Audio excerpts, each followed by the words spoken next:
नाज़रीन आदाब, आप देख रहे हैं आलमी सहारा। वक्त हो गया खबरनामे का। खबरनामा शुरू करने से पहले देखते हैं headlines.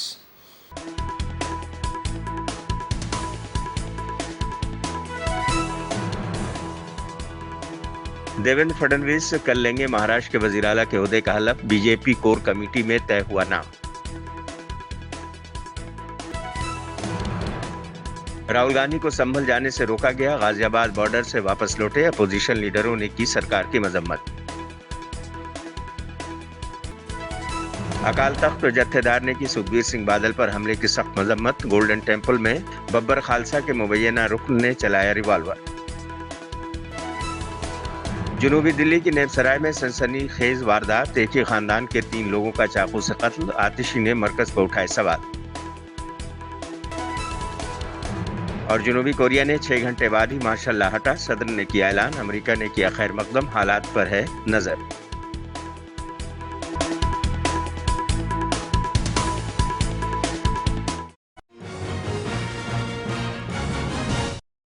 Opposition leader Rahul Gandhi और प्रियंका गांधी को संभल जाने से रोकने की कांग्रेस समेत मुख्तलिफ अपोजिशन लीडरान ने मजम्मत की है।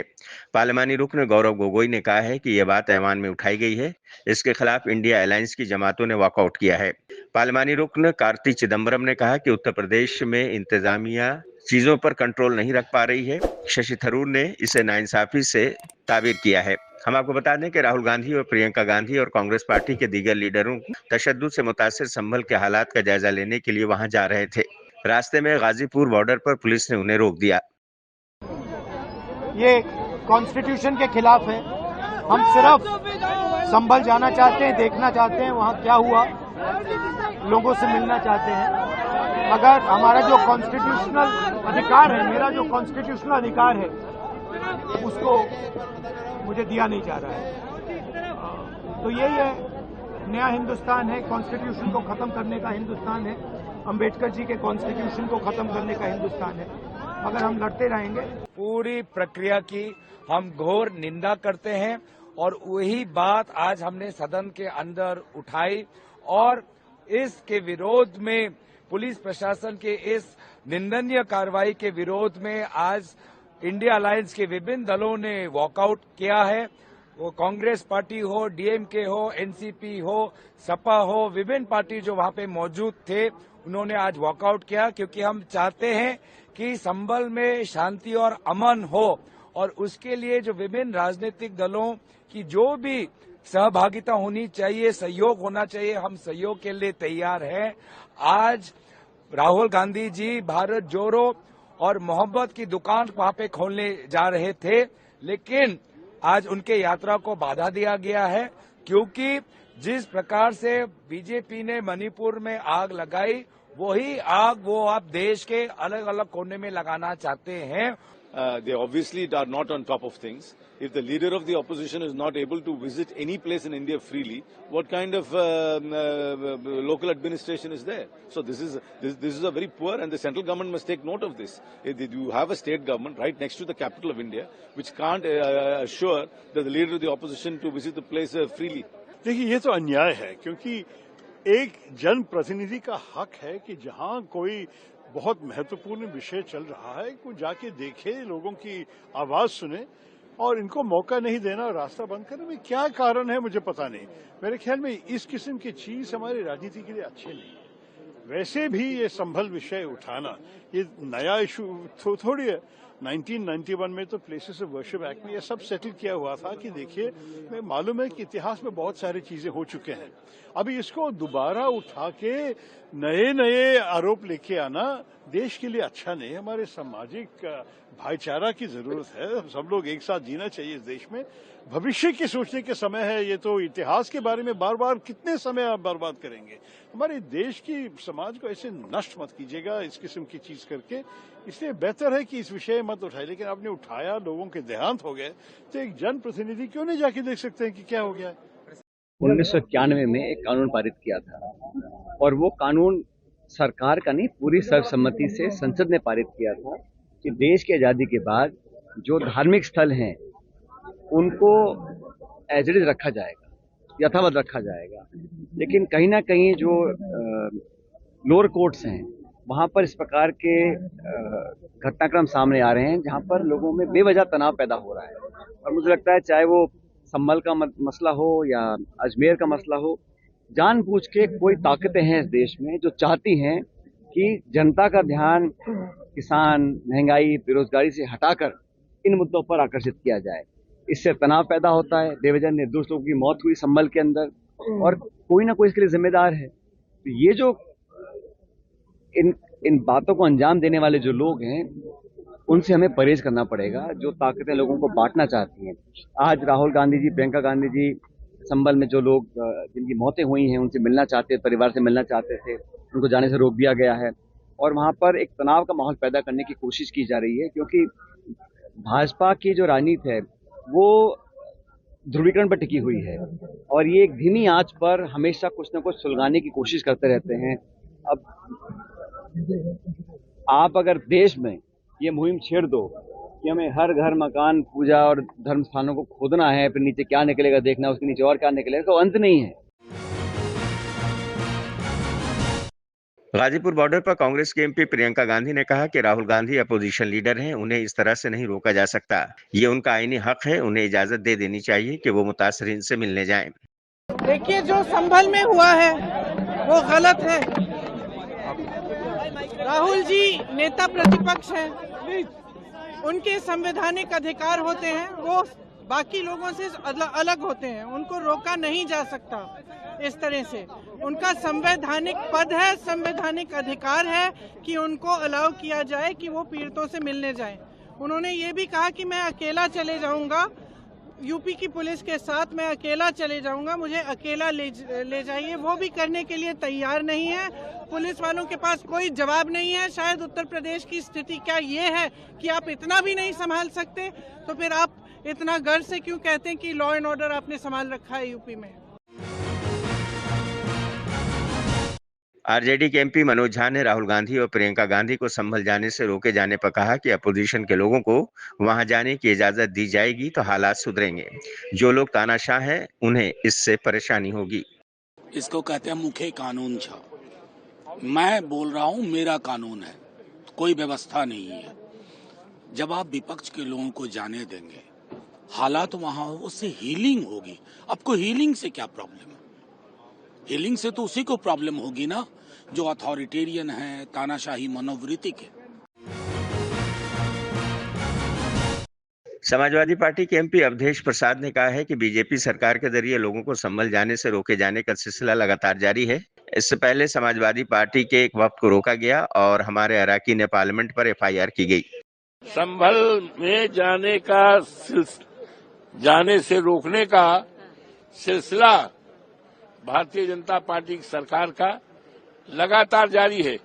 सबसे पहले समाजवादी पार्टी का एक प्रतिनिधि मंडल माता प्रसाद पांडे जी, जो हमारी पार्टी के उत्तर प्रदेश विधानसभा में नेता प्रतिपक्ष में है, सीनियर नेता हैं, 2 बार अध्यक्ष रहे हैं, उनके साथ 15 लोगों का एक सदस्य कमेटी बनाया था, प्रतिनिधि मंडल बनाया था, लेकिन सरकार ने रोक दिया और हमारे विधायकों को रोक दिया, हमारे सांसद के ऊपर एफआईआर कर दिया। समाजवादी पार्टी की पार्लिमानी रुकन इकरा हसन ने कहा है कि उत्तर प्रदेश में बीजेपी सरकार जो कर रही है उससे उनकी नीयत पर सवाल उठते हैं कि ऐसा क्या है कि अवामी नुमाइंदों को वहां जाने से रोका जा रहा है। देखिए, लगातार इस तरीके से जो भाजपा सरकार उत्तर प्रदेश में कर रही है, तो इससे उनकी नीयत पे जरूर सवाल उठता है कि ऐसा क्या है जो वहां पर जनप्रतिनिधियों को जाने से रोका जा रहा है। हम लोग जिम्मेदार लोग हैं, अपने कॉन्स्टिट्यूएंसी से चुनकर आ रहे हैं। हम सिर्फ ये जानना चाहते हैं कि वहां पर क्या घटना असल में हुई है, कौन लोग उसके पीछे थे। लेकिन कुछ न कुछ सरकार की नीयत पे इससे खोट नजर आता है कि वो छुपाना चाह रहे हैं कुछ।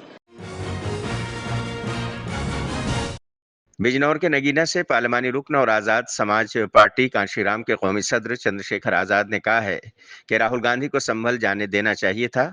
उन्होंने कहा कि वो खुद जाना चाहते थे लेकिन सरकार ने रोक दिया। संभल के हालात अभी अच्छे नहीं हैं। हम लगातार कोशिश कर रहे हैं कि ऐवान में संभल पर बहस हो। जाने देना चाहिए। मैं भी जाना चाहता था लेकिन सरकार ने रोक दिया और एडमिनिस्ट्रेशन ने कहा कि अभी लॉ एंड ऑर्डर की सिचुएशन अच्छी नहीं है, तो हम लगातार परमिशन डाल रहे हैं, जैसे परमिशन मिलेगी जाएंगे, और अगर नहीं जाएंगे तो फिर वहाँ की जानकारी कैसे मिलेगी। हम लोग चिंता में हैं और लगातार पार्लियामेंट में हम लोग कोशिश कर रहे थे इस पर चर्चा हो, कोई विस्तृत चर्चा नहीं हुई। संभल पे चर्चा होनी चाहिए, संभल में लोग जान गए, उस पर चर्चा होनी चाहिए।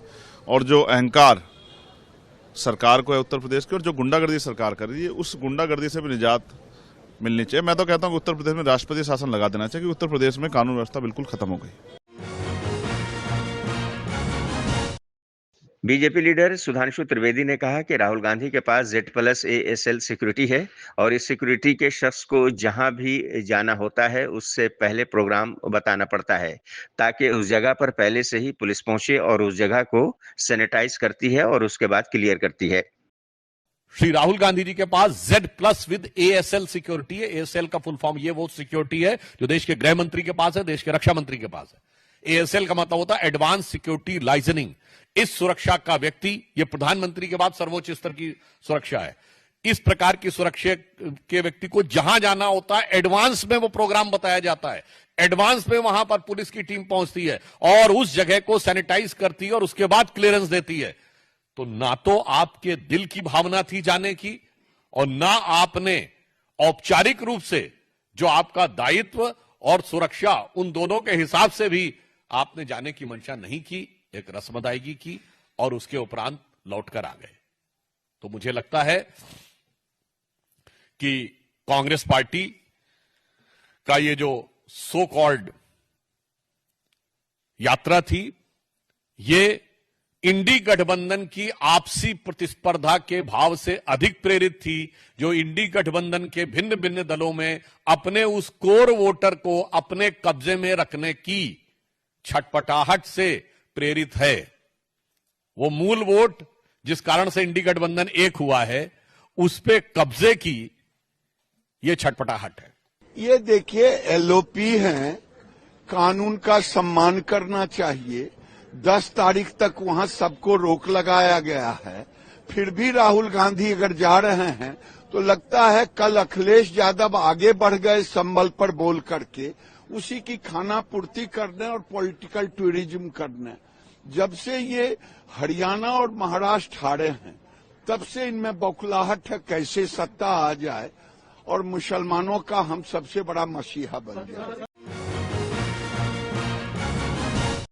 संभल के एसपी के बिश्नोई ने कहा है कि संभल में अमन कायम है। इंतजामिया और पुलिस ने वारदात वाले दिन से ही अमन बनाए रखने के लिए हर मुमकिन कोशिश की है। डीएम के हुक्म पर नाफिज 163 BNSS का 10 तारीख के बाद जायजा लिया जाएगा।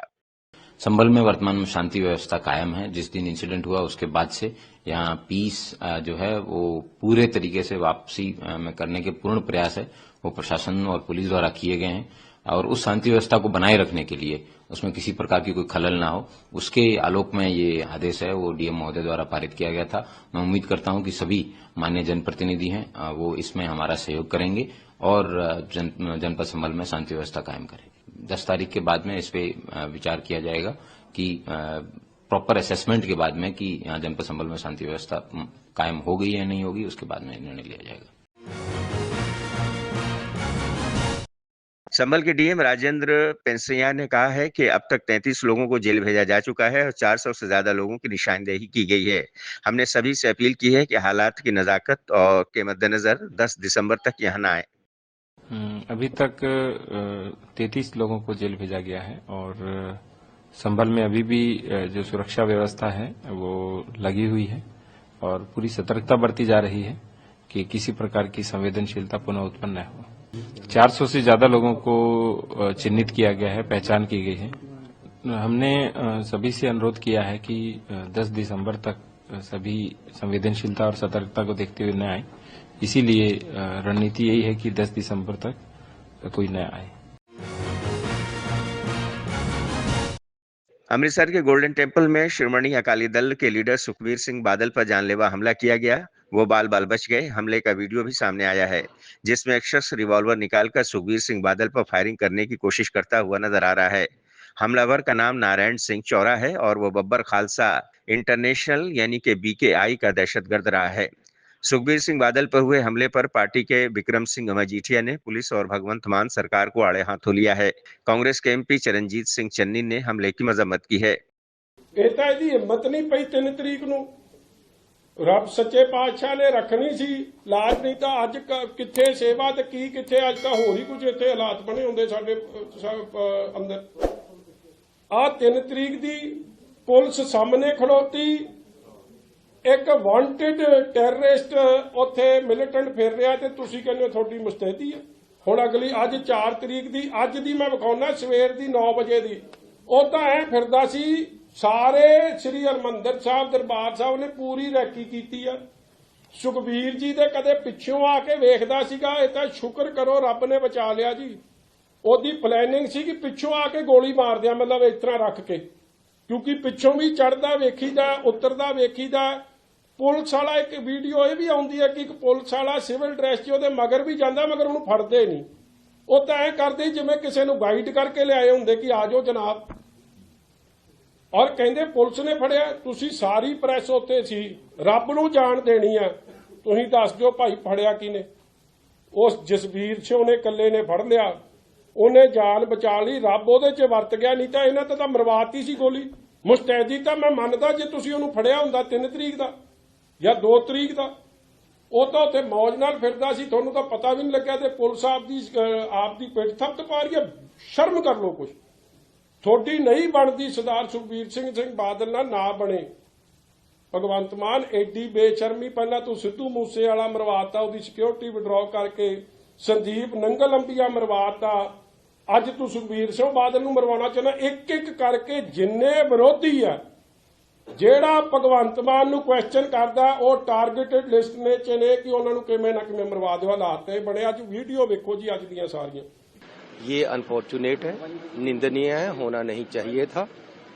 और हमारी मौजूदा प्रदेश सरकार का इंटेलिजेंस फेलियर है, उनकी इमेच्योरिटी इसमें दिख रही है और उन्होंने सही तरीके से वो एडमिनिस्ट्रेशन नहीं दे पा रहे। ये पंजाब में बिल्कुल क्लियर हो गया है।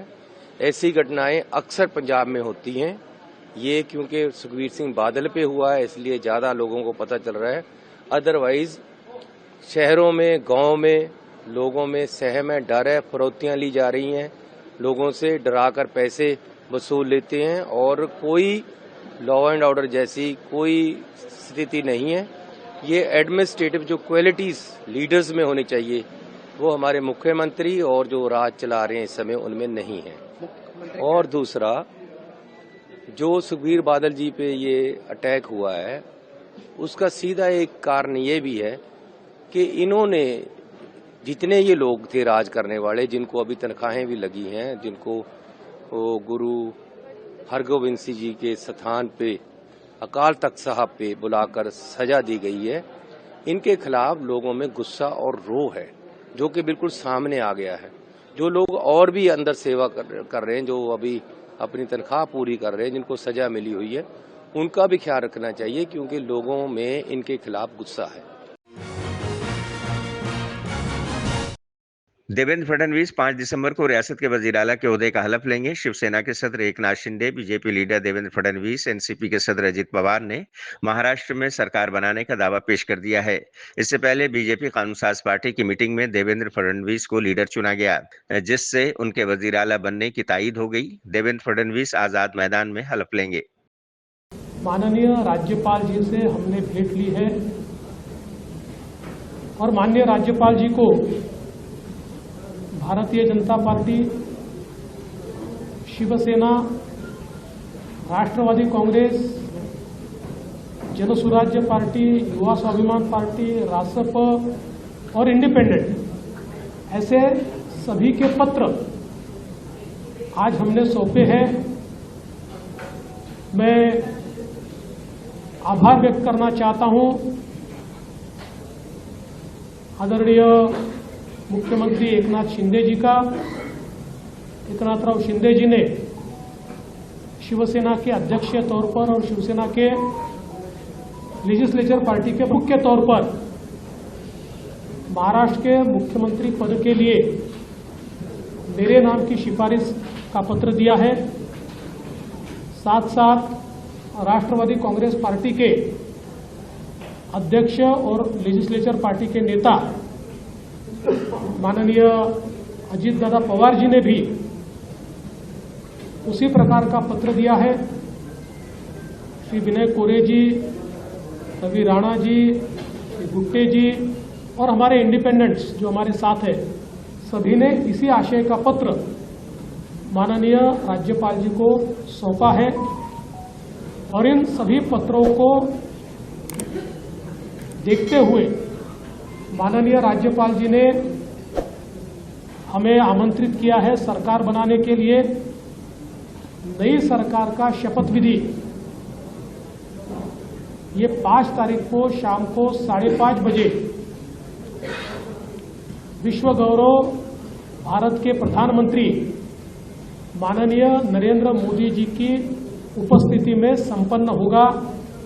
मुंबई के आजाद मैदान पर हमारे लिए ये जो पद है, ये पद एक प्रकार से टेक्निकल बात है। हम तीनों मिलकर और साथ में हमारे जो साथी पक्ष है उनको साथ में लेकर तमाम निर्णय करेंगे और महाराष्ट्र को नई ऊंचाइयों पर ले जाने का जो संकल्प हमने लिया है और विशेष रूप से महाराष्ट्र की जनता को जो वादे हमने किए हैं उन वादों को पूरा करने के लिए पूरी जी जान के साथ ये सरकार काम करेगी।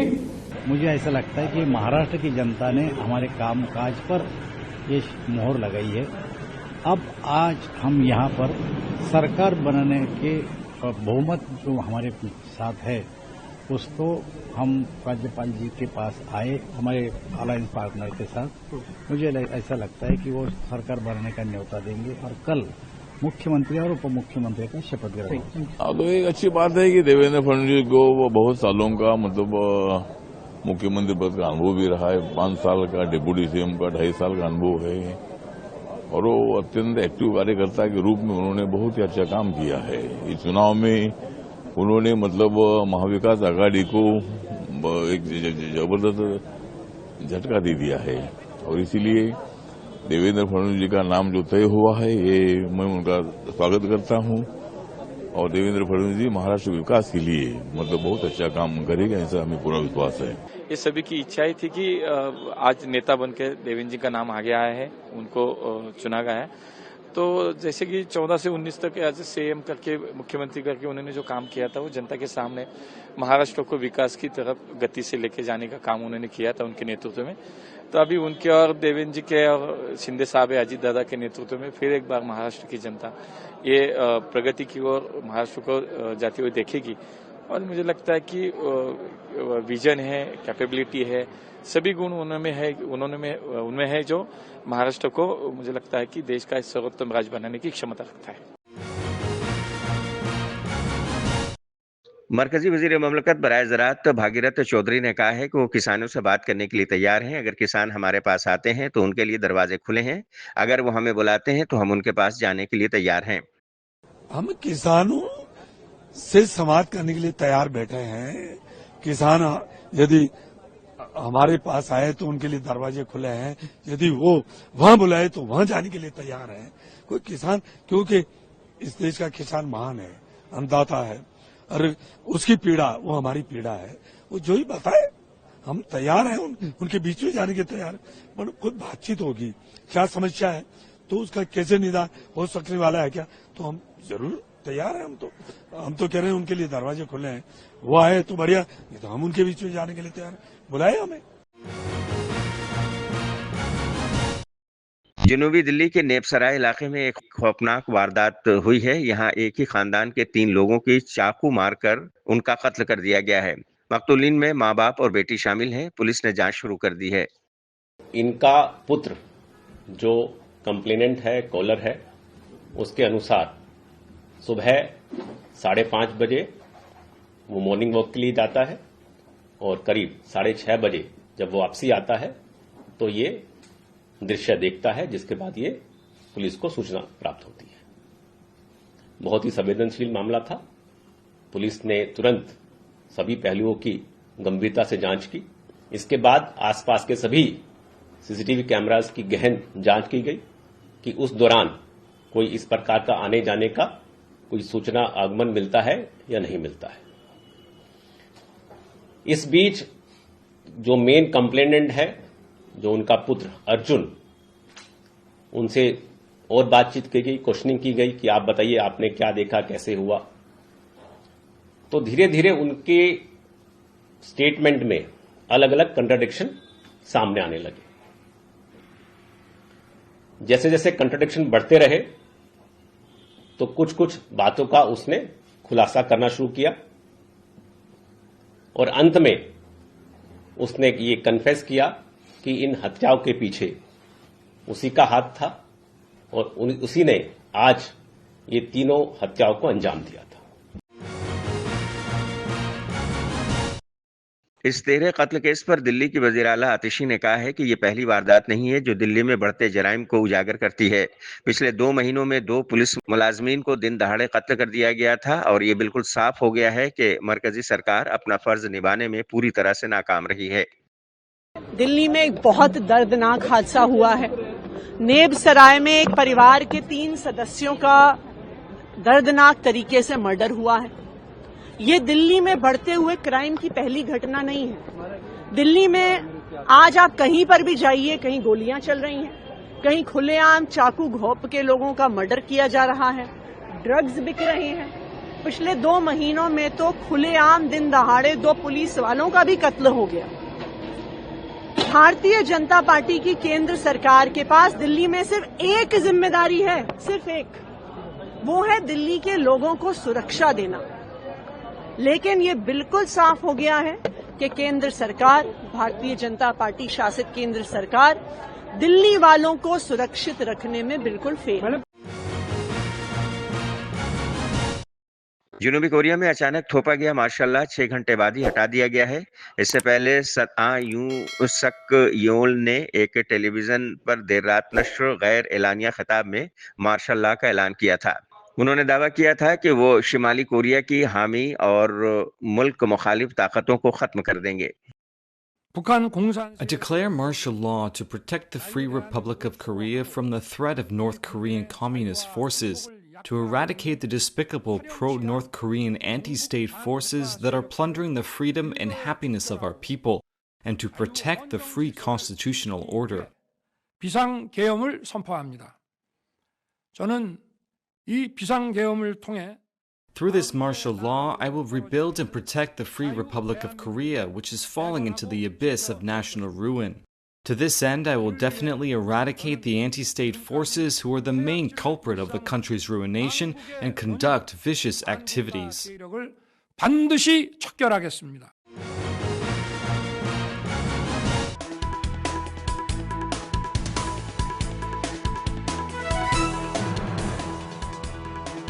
देवेंद्र फडणवीस कल लेंगे महाराष्ट्र के वजीर आला के ओहदे का हलफ। बीजेपी कोर कमेटी में तय हुआ नाम। राहुल गांधी को संभल जाने से रोका गया, गाजियाबाद बॉर्डर से वापस लौटे। अपोजिशन लीडरों ने की सरकार की मजम्मत। अकाल तख्त जत्थेदार ने की सुखबीर सिंह बादल पर हमले की सख्त मजम्मत। गोल्डन टेम्पल में बब्बर खालसा के मुबैना रुकन ने चलाया रिवॉल्वर। जनूबी दिल्ली की नेब सराय में सनसनीखेज वारदात, एक ही खानदान के 3 लोगों का चाकू से कत्ल। आतिशी ने मरकज पर उठाए सवाल। और जनूबी कोरिया ने 6 घंटे बाद ही मार्शल लॉ हटा, सदर ने किया ऐलान। अमेरिका ने किया खैर मकदम, हालात पर है नजर।